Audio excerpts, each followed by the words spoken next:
utilisant la fonction dérivée, on va calculer ces deux limites.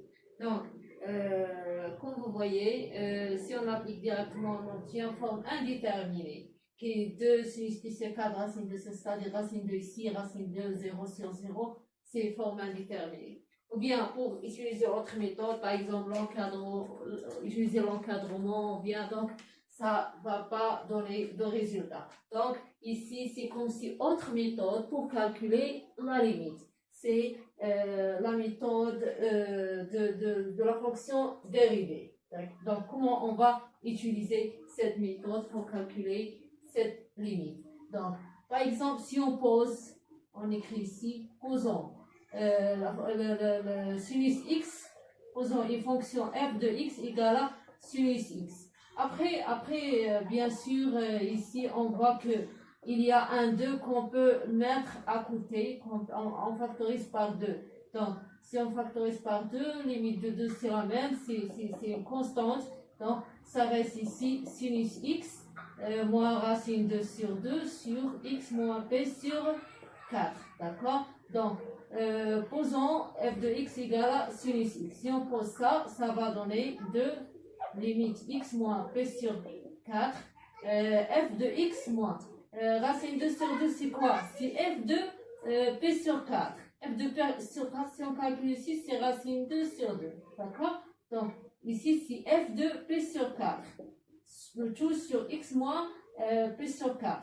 Donc, voilà, notre limite devient sous cette forme qui est f de x moins f de x0 sur x moins x0. Donc, x0, c'est quoi? X0, c'est p sur 4. Dans notre cours, donc, cette forme-là, c'est le nombre dérivé en p sur 4. C'est-à-dire, directement ici, on écrit 2 fois tout ça, c'est quoi? C'est x tend vers ici, x0. Cette forme-là veut dire que c'est f' de x0. Et la fonction est déjà dérivable en x0, bien sûr. Donc, c'est-à-dire, c'est 2 fois f' de notre x0, c'est p sur 4. f' de p sur 4, d'accord? Il nous reste seulement de calculer f' de p sur 4 et on aura le résultat. Donc, f' de p sur 4, c'est-à-dire, on a déjà f2, on écrit ici, on a f de x, c'est sinus x, alors f' de x, c'est-à-dire, dérivée de sin, c'est cos x. Donc, si on veut f' de p sur 4, on remplace x par p, c'est-à-dire cos p sur 4, qui est racine 2 sur 2. Donc, voilà, c'est 2 fois racine 2 sur 2, qui est racine 2. Voilà, c'est ça. Le résultat, c'est racine 2. Passons à la deuxième limite. Et on va utiliser aussi la fonction dérivée. C'est ça la méthode de la fonction dérivée en calculant certaines limites. Donc, c'est ça la deuxième limite, c'est calculer la limite quand x tend vers p sur 4, tangente x moins racine 3 sur x moins racine. Si on remplace direct, on obtient 0 sur 0. Tangente p sur 3, c'est 0. C'est racine 3, la différence c'est 0 sur 0. Voilà. Mais on doit utiliser une méthode. Notre méthode qui va nous donner le bon résultat, c'est la méthode de la fonction dérivée. Donc, par exemple, ici, si on pose aussi, posons f de x, c'est tangente x. D'accord? On obtient la forme suivante. Donc, la forme suivante, c'est f de x moins, ici, c'est f de p sur 3. Racine 3, c'est tangente p sur 3. D'accord? Donc, sur x moins p sur 3. Alors, c'est quoi? C'est f' de p sur 3. C'est-à-dire, c'est tangente prime de p sur 3. On a déjà tangente x', donc c'est-à-dire f' de x. On va faire la dérivée de notre fonction. D'accord? Donc, c'est-à-dire tangente prime de x. C'est quoi? C'est 1 plus tangente au carré de x, ou bien 1 sur cos k, comme vous voulez. Donc, soit ça ou bien ça. Il y a deux formes, sont égaux, c'est la même chose. Donc, on va utiliser ça, par exemple, tangente prime de p sur 3, c'est-à-dire 1 plus tangente au carré p sur 3. Donc, c'est-à-dire 1 plus racine 3 au carré qui est 1 plus 3 qui est 4. Donc, c'est 4. Voilà. Donc, passons à la question numéro 2. Étudions la dérivabilité de la fonction, des fonctions f en x0. Donc, la fonction est définie par f de x, c'est x3 moins 1 sur x moins 1. Et f tel que x est différent de 1, d'accord, il n'est pas défini en 1. Et f de 1 égale à 3. Et notre x0, c'est le 1. Le problème, c'est en 1. Donc, voilà, on veut étudier la dérivabilité de la fonction en ce point qui est 1. Donc, calculons.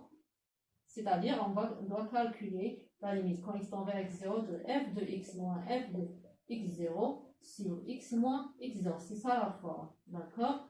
Et on doit trouver un nombre fini, c'est ce que veut dire que la fonction est dérivable. Sinon, si on trouve par exemple l'infini, ça la fonction n'est pas dérivable. Donc voilà, on est en train d'étudier la dérivable, si elle est dérivable ou non. Donc, on continue, on remplace x0 par 1, d'accord? Ça va donner f de x moins f de 1 sur x moins 1, d'accord? Donc, ici, ça va donner x tend vers 1, f de x, c'est-à-dire x3 moins 1 sur x moins 1, moins l'image de 1, c'est 3. C'est déjà donné. Donc, x moins 1. On continue à simplifier. Ça va donner ici x3 moins 1, moins 3x moins 1, ce ligne, c'est-à-dire produit, on a deux fois l'expression x moins 1, le tout au carré. D'accord? Donc on continue, on obtient ici x3 moins 3x moins 1 plus 3, c'est plus 2. Donc, le tout sur x moins 1. D'accord? Donc, cette expression, si on calcule direct, on obtient 0 sur 0, on place par 1. C'est 0 sur 0. Et les formes indéterminées. D'accord? Donc, voilà. On va diviser ici. Donc, qu'est-ce qu'on va faire? On doit faire une division combien pour obtenir la factorisation pour qu'on puisse simplifier. D'accord? Regardez bien la division que je vais faire ici. Je vais prendre cette expression x3 moins 3x plus 2 divisé sur x moins 1. Donc, c'est-à-dire, je vais multiplier par x carré fois x et x3, je vais mettre l'opposé. Donc, moins x3. Donc, x carré fois moins 1, c'est moins x carré, c'est plus, je vais mettre plus x carré. Donc, c'est x carré. Ici, c'est parti. Oui, moins 3x plus 2. Donc, je vais mettre ici plus x. C'est moins x carré. Oui, x fois moins. Non, c'est moins x plus x. Ça va donner ici moins 2x plus 2. Donc, après, c'est moins 2. Moins 2 fois x, c'est moins 2x. On va mettre plus 2x. Moins 2 fois moins 1, c'est 2. On va mettre moins 2. C'est 0. Donc, si on écrit notre limite devient, je vais l'écrire ici. Donc, notre limite devient 1. Ça, je vais le remplacer après la division par le produit de ces deux expressions. Donc, il est devenu x moins 1 fois x carré plus x moins 2. Le tout sur x moins 1, le tout au carré. C'est-à-dire, si on simplifie ici, ça c'est parti, il reste x carré plus x moins 2 sur x moins 1.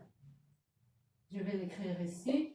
Il reste x carré plus x moins 2 sur x moins 1. Si on calcule ici, ça va donner 0 aussi sur 0. C'est-à-dire il reste il est encore forme indéterminée. C'est 0, 2 moins 2, c'est 0 sur 0.